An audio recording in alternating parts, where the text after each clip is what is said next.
Hi everyone, welcome back to Din and Daf. This is Elana Stein, Hain. Today we're going to talk about Issur Hanaa, things that are not just forbidden to eat, but also forbidden to derive benefit from. Benefits such as feeding it to your dog. Benefits such as giving it to somebody who might appreciate it. Benefits such as selling it or buying stock that might profit from it. Basar b'chalav, mixed kosher milk and meat fall into that category of Issur Hanaa. And the Gemara in Chullin, starting on 114b, Kuf Yudal Amabet, wants to know why. Some of the reasons that are going to be offered are reasons that have to do with the logic behind Issur Hanaa globally. Some of the reasons are going to be specific to Basar b'chalav, specific to milk and meat. Not surprisingly, for those who will learn with me, I'm interested in the general logic of Issur Hanaa because my mind goes in two directions. Number one, I think that on the one hand, something being asur b'hanaa, not being permitted to derive benefit from it, is more chamor, it's stricter than not being allowed to eat. So in some ways I understand why it would be like, oh, you can't eat it and you can't even derive benefit from it. But on the other hand, in some ways, Hanaa, the category of deriving benefit, that should be the overarching category. And Achila is just a piece of that category, right? Like Achila is just a subset of deriving benefit. So is that really true? Are they really separate things or are they really connected? What's the deal there? The second thing is, when I think about the prohibition to gain benefit from something or derive benefit from it, for me, and maybe this is just because we're in Kachim, for me, I think about Me'ila. I think about the prohibition from misusing Kachim, misusing consecrated items. The idea that you may not use this thing, and in that case, it's you may not use this thing for anything other than what it's for, and in the sense of certain Isurim, prohibited objects, it's you may not use this item at all. So I'm also wondering if there's some sort of relationship between those two. And I think I'll start by saying that as you continue to learn the Gemara in Chullin, you will notice that the word Kodesh comes up. The word sanctity comes up, and there'll be a debate as to whether saying that something is Kodesh means you can't eat it or you even can't derive benefit. And I think that speaks to the question of Kiddusha as something that is beyond our ownership. And so already off the bat, I am wondering if there's a relationship between Me'ila, which is trying to help us understand that holiness means that there are things that are not ours, and Issur Hanaa, which is trying to explain to us there are certain things that are just off limits to us. They are not ours, right? So there's some connection there. But let's go to the Gemara itself. I want to start with the Gemara in Chullin. It's one of two major sites for the conversation of Issur Hanaa. The other is Psachim, and we're going to get to it, not surprisingly, because we're talking about not deriving benefit from chametz. Okay, so the Gemara in Chullin, Kuf Yudal Amud Bet. Ve'ein li ela ba'achila. I know that you're not allowed to eat cooked mixtures of milk and meat. Ba'hanaa minayin, how do I know that I'm not allowed to derive benefit from them either? Kid Rabbi Abo. Let's follow Rabbi Abo on this one. Amar Rabbi Abo, Amar Rabbi Elazar. Rabbi Abo says in the name of Rabbi Elazar, Kol makom shenemar lo yochal lo tochal lo tochlu. Anywhere the Torah says, no, don't eat. Echad Issur achila, v'echad Issur hanaa b'mashma. I think it includes both eating and deriving benefit. Ad shefrot lecha katuv, unless Scripture clarifies kederech shepirit lecha b'nevela. The way that when you look at Devarim Yudalid, Devarim 14, you find that in the case of the Nevela, an animal whose carcass is dead, but it wasn't shechted, right, that you're actually allowed to give it to a ger toshav, meaning a non-Jewish monotheist, or you're allowed to sell it to a pagan. That, okay, it tells you you're allowed to derive benefit. But if it doesn't, if the pasuk doesn't, then you can assume anytime achila is off limits, eating is off limits, Hanaa, deriving benefit, is also off limits. So this is one approach that I think really indicates to you that Achila and Hanaa are like subsets of each other in some way. And the Rambam basically states this in a number of places. The first I'm going to quote is what he writes in Mishnah Torah, Hilchot Ma'achalot Asura, the laws of forbidden foods, Perek Chet, Halakha Vav, chapter 8, Halakha 15. Kol makom shene'amar b'Torah, anywhere it says in the Torah, Lo tochal, don't eat. Lo tochlu, don't eat. Lo yochlu, don't eat. Lo yeyachel, it shall not be eaten. He added that, and we'll see why. Echad Issur achila v'echad Issur hanaa b'mashma. That includes both no eating and no deriving benefit. Ad shifrot l'cha katuv, unless the pasuk specifies otherwise. Kederech shepereit l'cha b'nevela, the way that the Torah specifies when it comes to an animal that was not ritually slaughtered but died of natural causes. Shnemar, as it says, La gerasher b'sherecha titnena va'achala. And by the way, I keep saying died of natural causes because I don't want to talk about the treifa situation. I really just want to talk about like an animal that you found. I don't want to talk about an animal that you find punctured. That's not my interest right now, okay? Although there is a good discussion about how do you classify that? Do you classify that as nevela? Is treifa something separate? Okay. La gerasher b'sherecha titnena va'achala. It says right in the Torah, you're going to give that nevela to the non-Jewish monotheist who is in your gates, and they're going to eat it. Ukechelev, and by the way, it says the same thing about forbidden fats on animals. It gives you the pasuk that tells you, yaseh l'chol malcha, can be used for labors.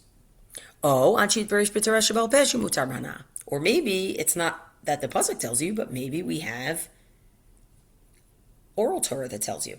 Kigon shkatzim, ramasim, dam, ever menachai, ginanasha. I'm going backwards now. Sciatic nerve, torn limb from a live animal, blood, creepy crawlers. Shekol elim mutarin b'hanaa mipi HaKabbalah. All of these, we have an oral transmission that tells us not allowed to eat them. You know that from the Torah, but you are allowed to derive benefit. Even though you're not allowed to eat them.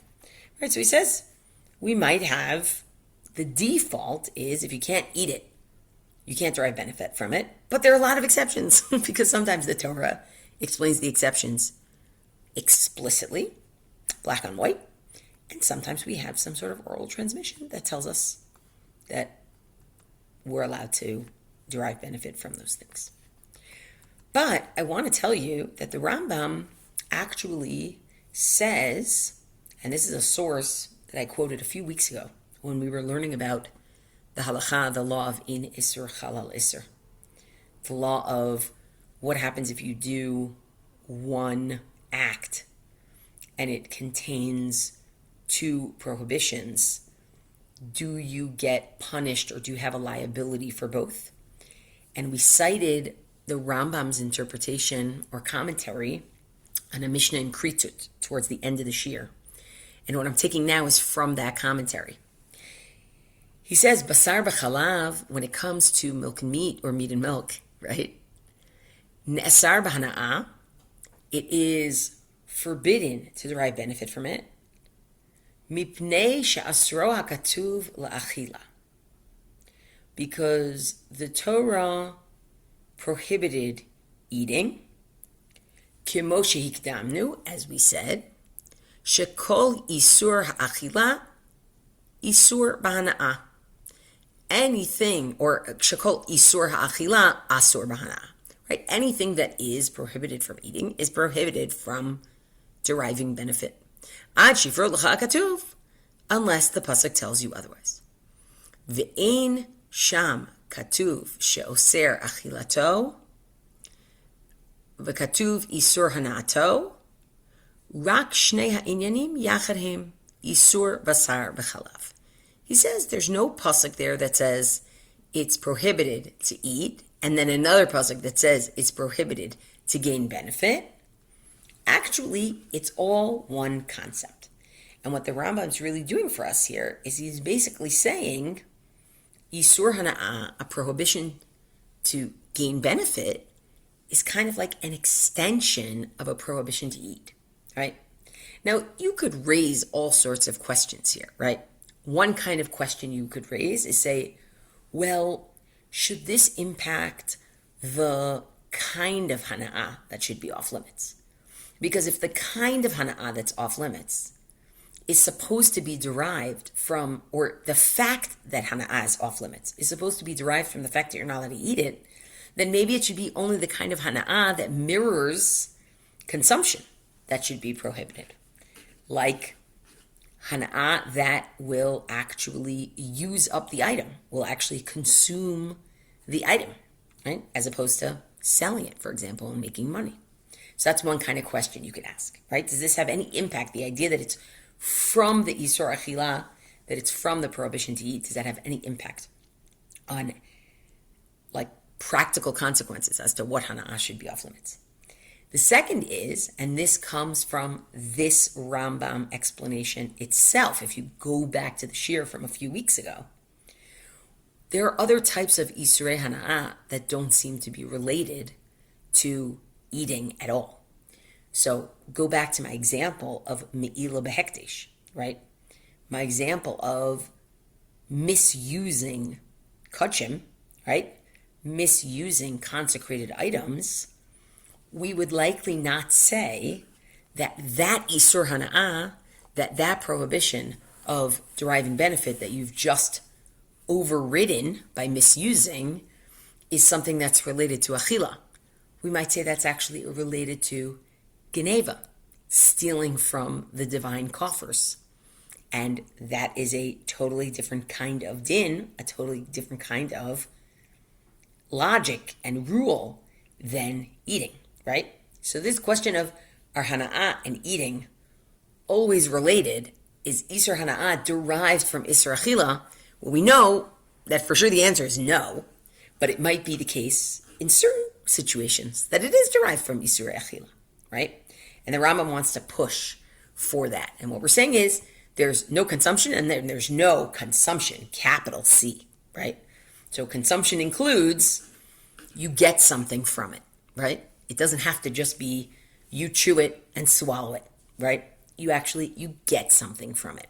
That might be in the form of money. That might be in the form of goodwill. That might be in the form of saving money, right? All sorts of things. So that's one approach to Isurei Hanaa. That it's really an expansion on the idea of, nope, you can't consume this, okay? But there are other ways of looking at Hanaa and the Issur of Hanaa that come forth, I think, when you look at the Gemara in Pesachim, Kaf Aleph Hamid Bet, which is, again, the other, I'm going to use a fancy word, pericope, the other section in Gemara that really elongates this conversation about Isurei Hanaa. And it starts like this. Amar Chizkiah said, Minayin l'chametz b'Pesach she'asur b'Hanaa. How do we know that chametz on Pesach is not just asur b'achila, it's not just prohibited to eat it, but it's prohibited to gain benefit from it? Shenemar, as it says, Lo ye'achel chametz. Chametz shall not be eaten. Meaning, Lo yehe bo heter achila. There is no permissibility of eating. Now, I don't really understand what that means yet, but what he's basically saying is, if the Torah says in a passive voice, nif'al, lo ye'achel, it shall not be eaten, that, says Chizkiah, is when we assume that there is an Issur Hanaa as well, that there's a prohibition to derive benefit as well. The object itself seems to have become off limits. It shall not be eaten. Now, how do I get to deriving benefit? Well, let's see. So first of all, I want to start with Rashi because Rashi is so surprising. Rashi says, let me explain what it means.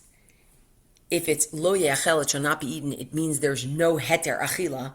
We cannot, there's no permissibility to eat. He says something so surprising. Midekarina lo ye'achel, because we read it as it shall not be eaten. Mashma, it sounds like lo yehe bo heter hamevi lidei shum achila. There is no permissibility that will bring to any kind of eating, not just of the object itself. We don't want this forbidden object to bring you to any kind of eating. Ustam hanaot, but when you derive benefit from an object, say you sell it and make money off it, that will cause eating. Because you're going to use the money you got to buy food. Now, I want to make this very clear. What Rashi is saying is, we don't want you to eat anything that was caused somehow by your use of this forbidden object. Even though what you're eating is kosher. Even though what you're eating is kosher, right? You could buy something totally good. But if you bought it with money that you got from selling a cheeseburger, a kosher cheeseburger, meaning with kosher meat, kosher milk, then that is actually a problem. We don't want any achila, even kosher achila, being connected. What a surprising read. Now, I want to give you a different read of this lo yeh achel means lo yehe bo heter achila. And I want to give it from the Rashash, Rav Shmuel Strashun. Now, I have to tell you, this is deeply personally meaningful to quote the Rashash, because my teacher, Professor David Weiss Halivni, Zichrono Livracha, used to quote the Rashash all the time when he taught. And it's just very exciting to me that the Rashash is the one who had something to say on this that's really helpful.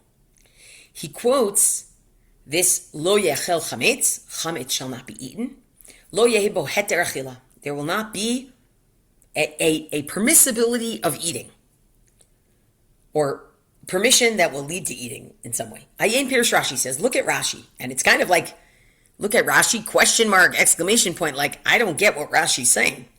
Ulaniyut ati nireh, he says, in my humble opinion, okay, and of course he says that because he's living in the 19th century, right? He's late. Rashi's early. How did Rashi not say this? But I'm going to say this. Ulaniyut ati nireh, in my humble opinion, it seems, do lo ye'achel, it shall not be eaten, mashma afle klavim. It sounds like that means it cannot even be eaten by dogs. That's how I know that it's asur b'hana, right? I can't feed it to my dog. It may not be eaten. It may not be eaten by me, and it may not be eaten by my dog, right? Which means I can't derive benefit. It's for the reason of not deriving benefit. V'hu hadin l'chol hanaot, says same relates to any situation of deriving benefit. It doesn't just have to be feeding your dogs. Now, this is important. Notice, he's saying feeding your dogs, which is actually consumption by the dogs, is a archetype for any kind of Hanaa, including where it's not about people consuming, right? Maybe, I don't know, you use it as oils on your arm to help your skin. Okay? He says, no, it's all the same. It's all the same. Ukahai gavna, he says, actually, it's similar to what Darish Rabbi Shimon b'Menachot, Rabbi Shimon says in Menachot 101b, where he's trying to explain why all sorts of Issur Hanaa, all sorts of things that are prohibited to derive benefit from, also should not be able to become tameh, should not be able to become ritually impure when they're turned into food. So if you turn a shor haniskal, if you turn an ox that was a goring ox 3 times and was actually supposed to be stoned, and instead you turned it into food, even if water came onto that food and something tameh touched that food when it's wet, that food should not become tameh, right? That's the long form of way of saying Rabbi Shimon's opinion there is food that is asur b'hana should not be able to conduct tum'ah by becoming wet.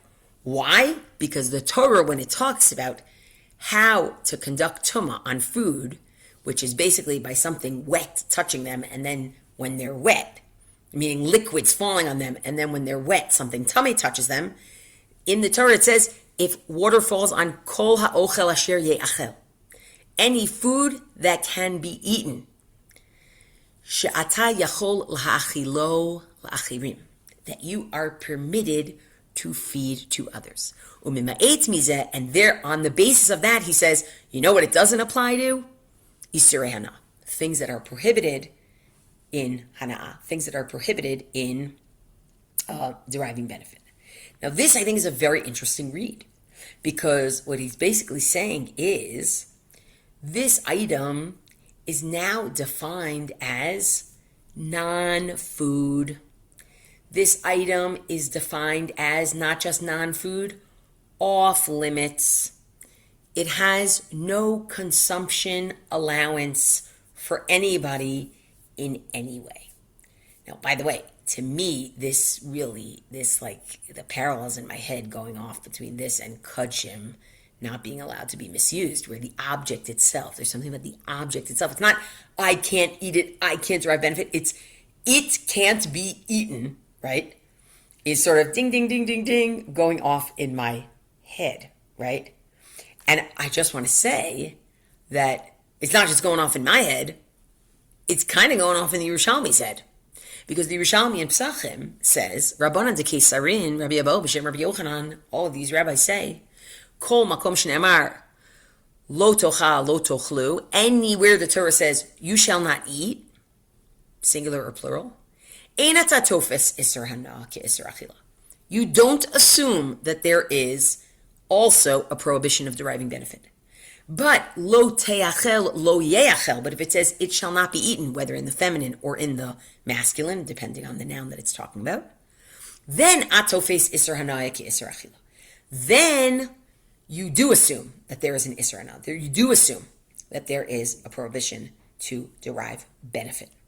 Binyan av shebekulam, where do we learn this from? What is the prototype for this? A pasuk that is very hard to understand in Vayikra chapter 6, although we talked about it back when we were learning, I want to say back when we were learning Zvachim, I think. V'chol chatat asher yuva midama el ohel moed lechaper bakodesh lo teachel ba'esh tisarif. Any chatat, any sin offering, from which its blood is brought into the Kodesh. Now let me explain. Into the Kodesh means, right, you have outside, right, the general, where you have the Mizbach HaNechoshet, where you have the copper altar on which the Korban Chatat is going to be given. Then you have the Kodesh, right, the holy, which has a menorah and a shulchan and a mizbach haktoret, where just incense goes. And then you have the Kodesh Kodashim, where you have the Aron, right? The Aron. So this pasuk is understood as saying, you know where the blood's supposed to go from a Korban Chatat. It's supposed to go in that outside basic courtyard area, right? On the Mizbeach. But let's say you bring it into the Kodesh. And by the way, Kal V'chomer, the Kodesh Kadoshim, right? So you bring it into the Kodesh. Lo te'achel, that chatat, that sin offering, may not be eaten. Ba'esh tisarif, it should be burned in fire. Now, what we learn from this Yerushalmi is learning that here's an archetype for you. Something that is not allowed to be eaten. Notice, it's not just that it's not allowed to be eaten. Nothing can be done with it. It has to be burned. That's it. That's it. The object itself is gone. It's a goner. Now, why do I say that there's a connection to Me'ilah here? The only reason I say there's a connection to Me'ilah is just because it's from the world of Kachim. It's so strange that it's taken from the world of Kachim.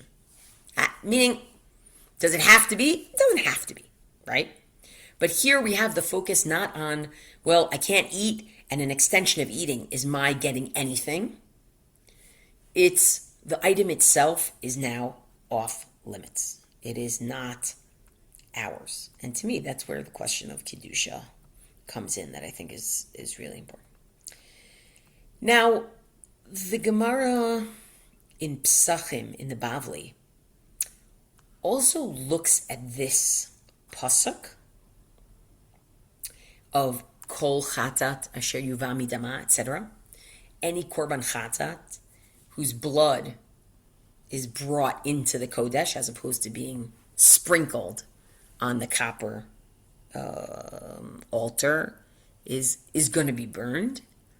But the Gemara in Pesachim actually uses it specifically to talk about chametz, meaning why is chametz asur b'Hanaa? Why are we not allowed to derive benefit from chametz on Pesach? Right? Not deriving benefit from chametz that was owned by a Jew after Pesach is a different conversation. Okay? And also the shor haniskal. And also the animal, the ox that gored 3 times and was stoned.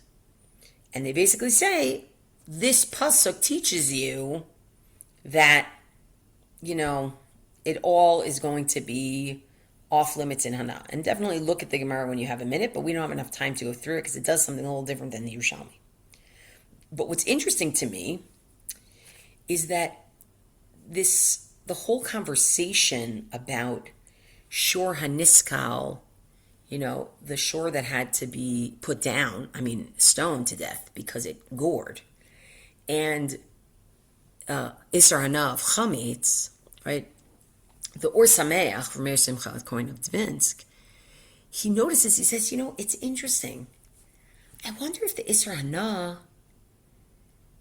is not about the fact that you're not allowed to eat and therefore you're also not allowed. It's not about the fact that the thing is off limits, but maybe it's about the fact that you did something wrong. You did something wrong. This thing is not just prohibited, but you did something wrong in the creation of this thing. Take a look at number 9. B'chol ha'isurim, he says, maybe in all prohibitions, kimo shor haniskal, that are similar to the prohibition of deriving benefit from the ox that gored, that was stoned. Shalosh amru ba'alav, right? The problem was the owners didn't watch over it, right? And that's what allowed it to end up goring someone to death. Or v'chametz shelo hishpito min ha'olam, or hishpito, I don't know. Or chametz that a person didn't destroy from the world, they should have destroyed. De'ne'evad behen avera, which means these things are actually items through which a transgression was done. The transgression of not destroying chametz, the transgression of not watching over your animal and allowing it to gore. And then, uchtiv lo yachel, and in both of them, it says in passive voice, it shall not be eaten. Then maybe az asurim b'hanaa. Maybe then a thing is prohibited in benefit. If it has that combination of ne'evad behen avera, a sin was done with it, and it says lo yachel, and it says it shall not be eaten, those two together tell me Issur Hanaa, no deriving benefit. Aval, shkatzim, remasim, the orla, but when it comes to creepy crawling animals or fruit in the first 3 years of a tree's life, einam begeder zeh shelo nevna ben avera. Those things are not, they haven't, nobody's done a sin. It's not a sin to have a tree in the first 3 years of its life. It's not a sin for a creepy crawler to exist, right? There's no sin. Nobody did. Then he says, mutarim b'hanaa. You would think, and certainly in the shkatzim and remasim case, we would say you'd be right. In the orla case, it's a more complicated conversation. But he would say those should be mutarim b'hanaa. Those should be allowed because you didn't do anything wrong to make them happen. And then, by the way, he goes on to say, and that explains a perspective of Rabbi Yirmiyah in the Yerushalmi, where he says, the chametz of a non-Jew, even on Pesach, a Jew should be allowed to use for hana'ah, not eat. But a Jew should be allowed to get benefit from it, right? Think like this, like, I don't know, I'm so bad at these things, but I buy stock in somebody's chametz, I buy stock in somebody's chametz business, and they're selling chametz on Pesach, but they're not Jewish. They're not Jewish. There was no mitzvah to get rid of that chametz, right? So I can derive benefits, says Rabbi Yirmiyah in the Yerushalmi. Why? Because lo ne'evad ben avera. There was no avera that was done, right? So I think this is an interesting third route for the Issur Hanaa. The Issur Hanaa comes because the fact that this thing exists in the first place is because you did something wrong. And when you do something wrong, it's not enough to say you can't eat it. We want you to actually have a bigger penalty here. Because ne'evad ben avera. You shouldn't have done it in the first place. The chametz shouldn't exist here in your ownership. It shouldn't be, right? A shor niskel should never be, right? That kind of thing. And I think that's also a very interesting, and to me that would say, it's not achila and hanaa or not. No, they're totally different categories. But it's a different kind of penalty. I'm going to leave it there because we're at 30 minutes. But if you have time, look at the Hagot Maimoniot, because the Hagot Maimoniot does something a little bit different. Thanks, everyone. And Shana Tova. It's Elul. Oh, my goodness.